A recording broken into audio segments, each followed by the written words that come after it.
कोई बहन जी हैं अथवा कोई माता जी हैं, जो भी हैं, उनके प्रश्न में श्रद्धा के दर्शन होते हैं। वे पूछती हैं कि आप ये बताइए कि हम स्त्रियों को भक्ति भजन कैसे करना चाहिए, हम स्त्रियां भजन कैसे करें। बहुत सारे कार्य होते हैं जब हम पिता के संरक्षण में होती हैं, ये हम कह रहे हैं, उनका कहने का अर्थ हम ले रहे हैं, भावार्थ कि पिता के पास रहती हैं तब कौमार्य अवस्था में, कुमारी होती हैं जब, तब वहाँ पर विघ्न विक्षेप होते हैं, अनेकों प्रकार के व्यवधान होते हैं। और जब विवाहिता हो जाती हैं, ससुरालय में रहने लगती हैं, तब फिर वहाँ पर रहकर भी बहुत सारी, फिर तो घर गृहस्थी वाली हो जाती हैं, समय अनुसार संतान भी हो जाती है, उनके प्रति भी कर्तव्य हो जाता है, तो फिर जीवन उसी प्रकार का हो जाता है। भजन के लिए समय नहीं मिल पाता। तो कई माताओं बहनों का, कई गृहस्थी लोगों का तो ऐसा परिवार हो जाता है कि वहाँ भजन करने के लिए छूट ही नहीं होती। तो हम क्या करें, हम कैसे अपना कल्याण करें? क्या हम स्त्रियों को कल्याण करने के लिए शास्त्र की अनुमति नहीं है, या फिर हम अपना उद्धार कैसे करें, हमारा कल्याण कैसे होगा? ये सब उनके प्रश्न में छलकता है। तो उत्तर सुन लेते हैं। देखिए, अधिक समय नहीं लेंगे, बहुत सारगर्भित बोलेंगे।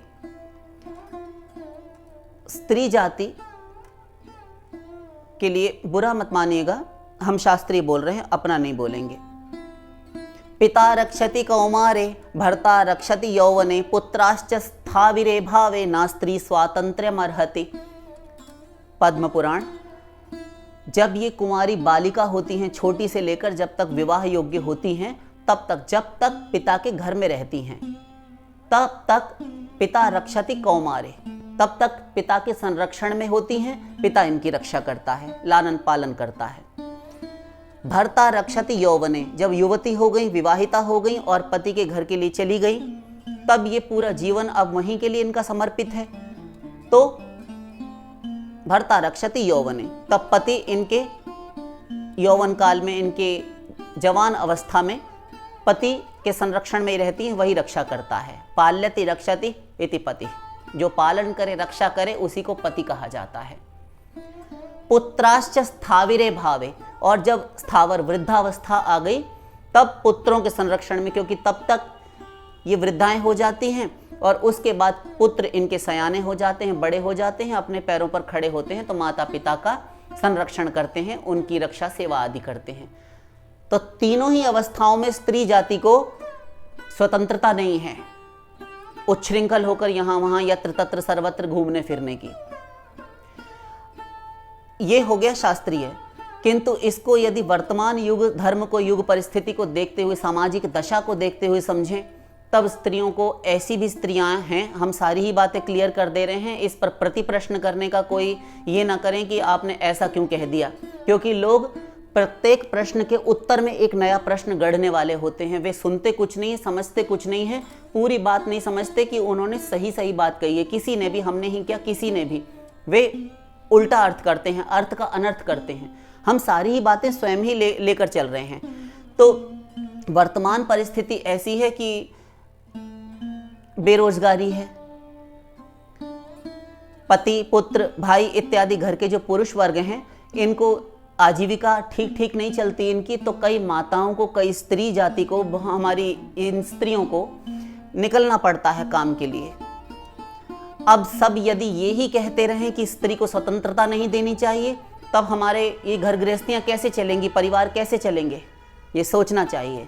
तो सारी स्त्रियां ही कैरेक्टरलेस हो गई, दुष्चरित्राएं हो गई, ऐसा बोलने का दुस्साहस नहीं करना चाहिए।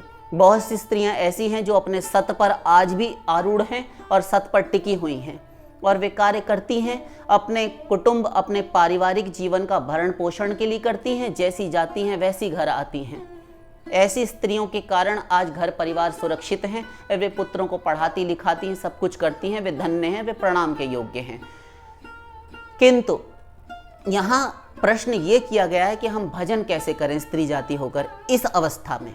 तो देखिए, जल्दी जल्दी अब समझते चलिए, आपके प्रश्न पर आए हैं। 24 घंटे हैं और उन्हीं 24 घंटों में हमें अपना कल्याण करना है। घर गृहस्थी के कार्य भी करने हैं, यदि हम गृहस्थ में हैं, और यदि सदगृहस्थ हैं, केवल गृहस्थ न होकर सदगृहस्थ हैं, तब फिर हमारा भजन में भी मन लगता है और लगाना भी चाहिए, क्योंकि ये सांसारिक जो ग्रह परिवार, जो घर गृहस्थी के कार्य हैं, ये प्रपंच के कार्य तो केवल शरीर तक सीमित रहते हैं। हमारा भगवत लाभ, हमारा मोक्ष, आवागमन मिटाने वाले नहीं है ये कि हमारी मुक्ति हो जाए। तो अपनी जो हम इस शरीर में कैद हैं, इस शरीर में बंद हैं, हम कैद हैं, इनमें विषयों में फंसे हुए हैं, हमें यहाँ से निकलकर इस शरीर को धारण करने की भी चेष्टा नहीं करनी चाहिए, इसका संकल्प भी नहीं करना चाहिए कि दोबारा शरीर धारण करना पड़े। तो शरीर को पालने के लिए शरीर से केवल मेहनत परिश्रम करना, ये कोई बुद्धिमत्ता का कार्य नहीं है, ये तो पशु भी कर रहे हैं। ज्ञानम ही तेषाम अधिको विशेषो ज्ञानेन हीना पशुभिः समाना, पंचतंत्र हितोपदेश महाभारत। ज्ञानहीन जो है वह पशु है, किंतु ज्ञानम ही तेषाम अधिको विशेषो, मनुष्य के पास केवल एक ज्ञान है, यही एक अधिकता है, इस कारण मनुष्य को विशिष्टता प्राप्त है। यदि ज्ञान ना हो तो मनुष्य भी पशुओं से गया बीता है।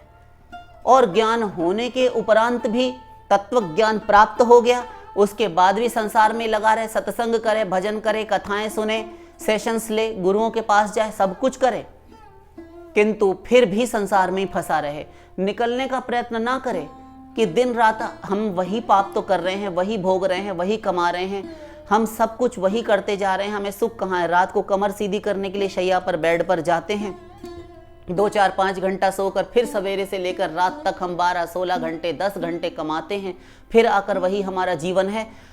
ये शरीर तो जिससे हम कमा रहे हैं और इस शरीर में ही खा रहे हैं, आत्मा को तो कुछ लाभ नहीं हो रहा ना, आत्मा का कोई लाभ नहीं हो रहा, क्योंकि आत्मा ना खाता पीता पहनता है, ना वो विषय भोगता है। इस शरीर में कैद रहकर वह तो सुख चाह रहा है, किंतु उसे सुख इस शरीर के भोग पदार्थों से नहीं मिलता। थोड़ी देर के लिए आपने कुछ मिष्ठान खाया, आत्मा पर, जो मन पर आत्मा की छाया पड़ती है तो मन संतुष्ट हो गया, किंतु 2-4-5-6 पीस मिठाई के खाने के बाद आपको घिन आने लगती है, अब बोरियत होने लगती है, हटाओ उल्टी होने वाली है।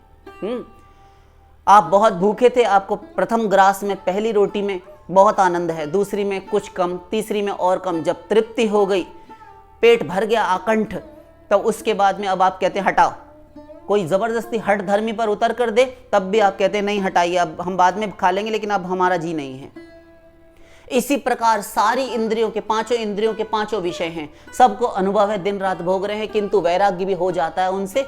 तो ये क्षणिक वैराग्य, फिर भोग की इच्छा, फिर वैराग्य, फिर भोग की इच्छा, ये बार बार लगी रहती है। क्यों? क्योंकि आत्मा को तृप्ति हुई नहीं, थोड़ी देर के लिए लगा, किंतु आत्मा ने देखा नहीं, इससे मेरा सुख होने वाला नहीं है पूरा, ये क्षणिक है, नश्वर है।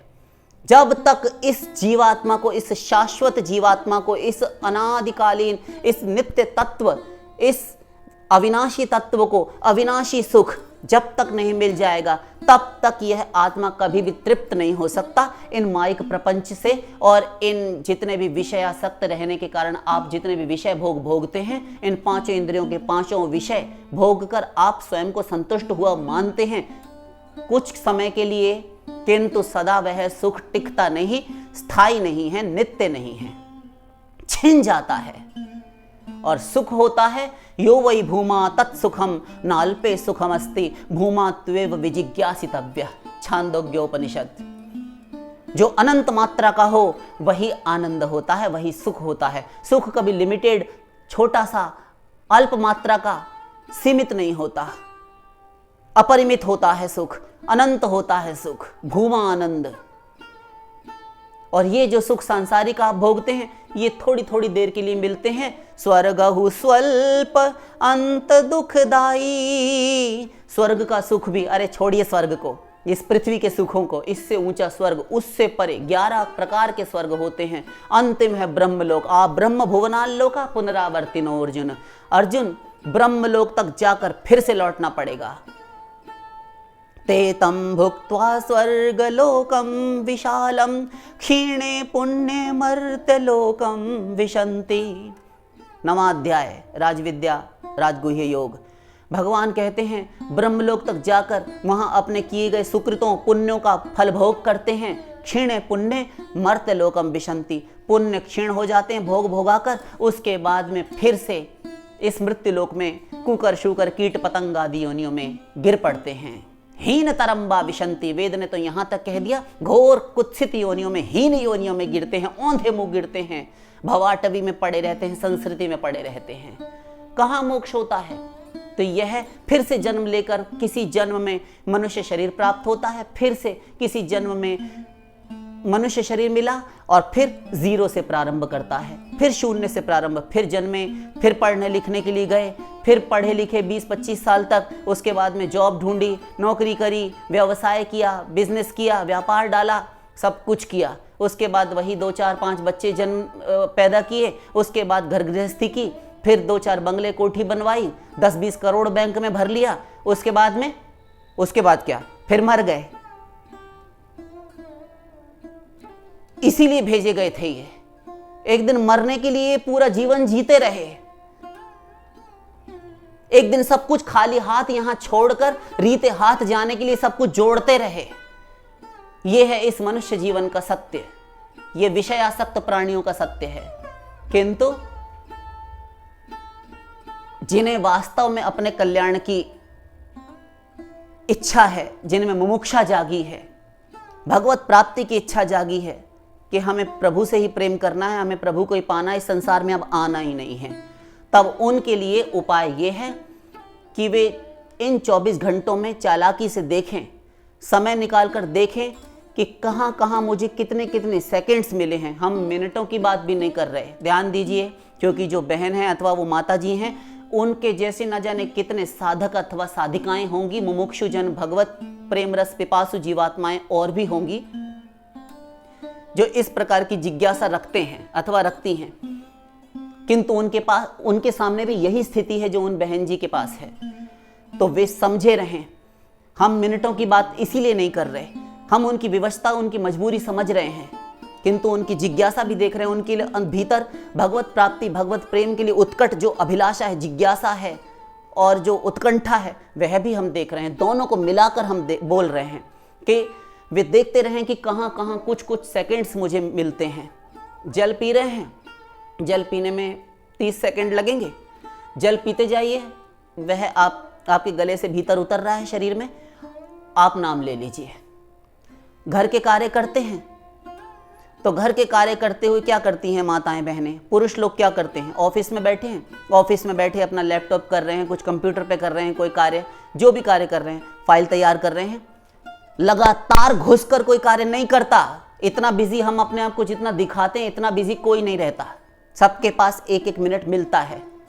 जितनी देर के लिए आप सिर खुजला लेते हैं, आप थोड़ा सा इधर उधर देख लेते हैं, बस इतने समय को ही चुरा लीजिए, उसमें समय निकालकर भगवान की उपासना, भगवान का समाराधन, भजन कीजिए, साधना कीजिए। इन समयों को आप बारीकी से देखिए, ये होश में रहने पर आप समय देख पाएंगे, इस पर नजर रखेंगे, तभी आपको ये पकड़ में आएगा कि कहाँ कहाँ समय हमें मिलता है। इन अवसरों पर आप चौकन्ने हो जाइए कि यहाँ पर मेरा ध्यान व्यर्थ में इधर उधर जा रहा है, मेरी दृष्टि इधर उधर पड़ रही है। बस आप थोड़ी देर के लिए कहीं बालकनी में खड़े हैं, अपने घर की छत पर खड़े हैं, कहीं पार्क में चले गए, कभी तो फ्री रहते होंगे, बस उस समय पर आप भगवत भजन कीजिए, भगवान का स्मरण कीजिए, नाम जप कीजिए, इस प्रकार से कीजिए। ये छोटे से में हमने आपकी समस्या का समाधान बता दिया। जब आप सोने के लिए शैया पर जाएं तो पड़ते ही बिस्तर पर, शैया पर नींद किसी को नहीं आती। थोड़ी देर के लिए बिल्कुल निश्चेष्ट होकर, सारी इंद्रियों को समाहित करके, आज्ञा चक्र में ध्यान केंद्रित करके केवल परमात्मा प्रभु का चिंतन, राधा रानी, श्यामा ठाकुरानी का, श्यामा श्याम का, प्रियालाल का चिंतन स्मरण कीजिए। जिनके इष्ट देव श्री सीतानाथ रामचंद्र जी हैं, वे उनका, भगवान लक्ष्मी नारायण की उपासना करते हैं, वे उनके अपने अपने इष्ट आराध्य का स्मरण कीजिए और लेटकर चिंतन कीजिए। उन्हीं का नाम जप करते हुए, उन्हीं की सेवा करते हुए कि मैं प्रभु के चरणों में बैठी हूँ अथवा बैठा हूँ, उनके चरण में संवाहन कर रहा हूँ, चरण दबा रहा हूँ, इस प्रकार उन्हीं के चरणों में उनकी सेवा करते हुए सो जाइए। सुबह उठिए, स्मरण करते हुए उठिए, 2-4-5 मिनट शैया पर ही पहले दीजिए, उसके बाद शैया से चरण नीचे रखिए। स्नान इत्यादि करते में आप साबुन लगा रहे हैं, कैसे नहाते हैं, सब एक ही प्रकार से नहाते हैं। ब्रश कर रहे हैं, मंजन कर रहे हैं, जो भी कुछ कर रहे हैं, कुल्ला गंडूश इत्यादि कर रहे हैं, ये कर रहे हैं। सर आप अपना धो रहे हैं, आप नहा रहे हैं, स्नान कर रहे हैं, ये सारे कृत्य करते हुए भगवान को जोड़े रखिए। ये समय शरीर को आप हाथों से ही तो धो रहे हैं ना, नहला रहे हैं, किंतु मन से भक्ति होती है। उस समय को आप ले लीजिए सेवा उपासना में, साधना में। हम प्रत्येक कार्य में अपनी साधना सामग्री ढूंढ सकते हैं। हम प्रत्येक समय को अपनी साधना का काल बना सकते हैं। यदि हम बुद्धि का थोड़ा बुद्धि चातुरी अपनी इसका प्रयोग करें, उपयोग करें, तो हम सही सावधान होकर स्वयं पहले भजन में लगे, तब शरीर इंद्रिय भजन में लगेंगे। हम लगे ना, हम का अर्थ हमारा आत्मा से है। हम पहले भीतर से जागे। गौतम बुद्ध ने कहा था ना, अपो दीपो भव, तू पहले स्वयं का दीपक बन, स्वयं को पहले प्रकाश दिखा, उसके बाद में बाहरी गुरु तो तुझे बाद में देगा, क्योंकि बाहरी गुरु 1 करोड़ कल्प तक चिल्लाता रहे, किंतु यदि तुम नहीं लगना चाहते तो कभी भी तुम नहीं प्राप्त कर सकते। तुम्हें पहले समर्पण करना पड़ेगा, तुम्हें समर्पित होना पड़ेगा। श्रद्धा रूपी जिसमें बाती नहीं, विश्वास रूपी जिसमें तेल घी नहीं, ऐसा दीपक किसी कार्य का नहीं, कभी प्रकाशित नहीं हो सकता। ऐसे ही पहले तुम स्वयं से जागो, श्रद्धा लाओ भीतर। श्रद्धस्वतात श्रद्धस्व वेद कहता है, इसलिए श्रद्धा पहले करो। जिसको श्रद्धा नहीं तो फिर वह अज्ञश्च श्रद्धानश्च संशयात्मा विनश्यति। जो अज्ञानी है और अश्रद्धालु है, जिसको सदा डाउट रहता है, सदा संदेह रहता है गुरु पर, शास्त्र पर, गुरु वाक्यों पर, अपनी साधना भजन पर, सिद्धांत पर, उसका सर्वनाश हो जाता है, वह शीघ्र ही विनाश को प्राप्त होता है। गीता भगवान कह रहे हैं। इसलिए श्रद्धा करना सीखो, श्रद्धा करना सीखो। तुम्हें ये सीखना पड़ेगा। यदि श्रद्धा नहीं है, कोई कार्य नहीं बनेगा तुम्हारा। तो इस प्रकार चलिए, बीच बीच में समय निकालिए। किस किस अवसर पर आप कुछ सेकंड पाते हैं, खाली अपने आप को फ्री पाते हैं, बस उसी समय को सदुपयोग कर लीजिए। 5 बार राधे नाम ले लीजिए, महामंत्र जप लीजिए, जल पी रहे हैं 1-2 बार नाम ले लीजिए। आप भोजन कर रहे हैं, उस समय 10-5 मिनट तो देते ही होंगे भोजन में, तो उस समय पर आप नाम जप करते रहिए। फालतू टॉक मत कीजिए, किसी से बात मत कीजिए, व्यर्थ की लल्लो चप्पो करने की कोई आवश्यकता, क्या मतलब है, क्या मतलब है? दुनियादारी की बातें करने से, ये लोक वार्ता, ग्राम्य वार्ता, प्रपंच की बातें करने से कोई फायदा नहीं है। ये असती हैं, ये व्यभिचारिणी हैं बातें, ये अंतःकरण दूषित करती हैं। लौकिक पत्र पत्रिकाओं को मत पढ़िए, समाचार मत देखिए, व्यर्थ की मैगजीन्स वगैरह मत पढ़िए। ये TV, phone, social media, Instagram, ये जो सब आप लगे रहते हैं, इनको थोड़ा कम कीजिए। 10-15 साल पहले पीछे चले जाइए, अभी आप 10 साल पहले पीछे चले जाइए। इतना ज़्यादा क्रेज़ नहीं था, इतना पागलपन नहीं था हमारे समाज में जितना पागलपन अब है। ये रोग बन चुका है, पागलपन भी नहीं रहा, अब तो ये भयंकर व्याधि के रूप में प्रकट हो गया है कि हर कोई पागल हो चुका है, पूरी तरह से हो चुका है, थोड़ा बहुत भी नहीं। इस फोन ने सर्वनाश कर डाला, सर्वनाश कर डाला। तीर्थों में, मंदिरों में, सब जगह फोन लिए रहते हैं।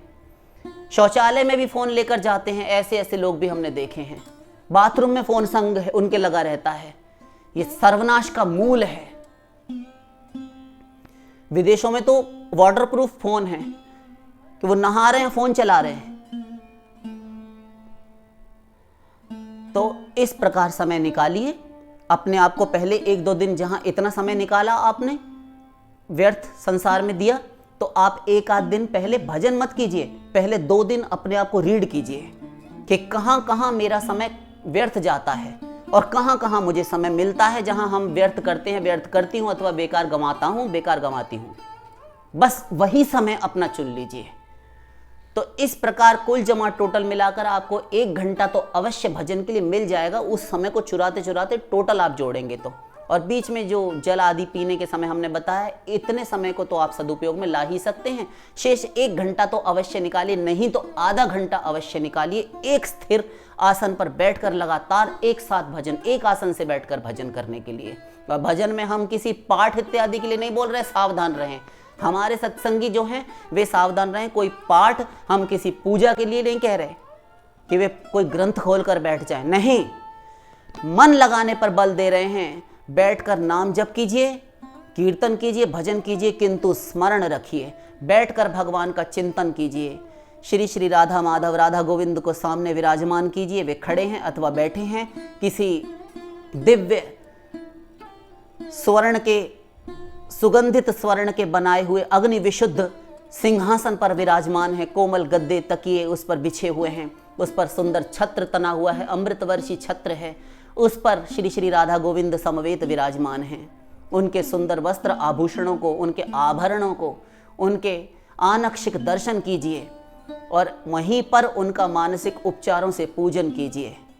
वहीं पर भगवान को, राधा रानी को मालाएं धारण कराइए, उन्हें वहीं पर चंदन इत्यादि लगाइए, राधा रानी के चरणों में पुष्प अर्पित कीजिए, कमल चढ़ाइए, श्री कृष्ण के चरणों में तुलसी अर्पित कीजिए, धूप दीप नैवेद्य उनको भोग लगाइए।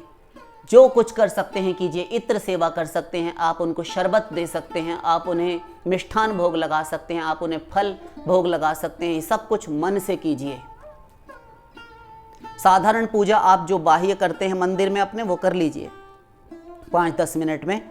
शेष समय मन से साधना उपासना कीजिए। लगातार ये नियम बना लीजिए, इसको अपनी आदत में, अपने प्रतिदिन के दिन में, अपनी दिनचर्या में शुमार कर लीजिए कि ये मुझे करना ही करना है, ये अपरिहार्य है, अनिवार्य है, इसके बिना मैं नहीं रह सकती, नहीं रह सकता, तब कल्याण होगा। इस प्रकार आप कीजिए। आधा घंटा कम से कम अवश्य दीजिए। नाम जप, स्मरण पूर्वक, मानसिक पूजन, स्मरण करते हुए। आशा करते हैं कि आप समझ गए होंगे। इस प्रकार कीजिए। फिर भी कोई समस्या रह गई हो, कोई प्रश्न होता हो, आपके अंतःस्थल पर जागृत हो, तो आप फिर से प्रति प्रश्न कर सकते हैं। अपनी समस्या को डिटेल में भेजकर समय अनुसार आपकी समस्या का समाधान करने का यथासाध्य प्रयास किया जाएगा। शेष फिर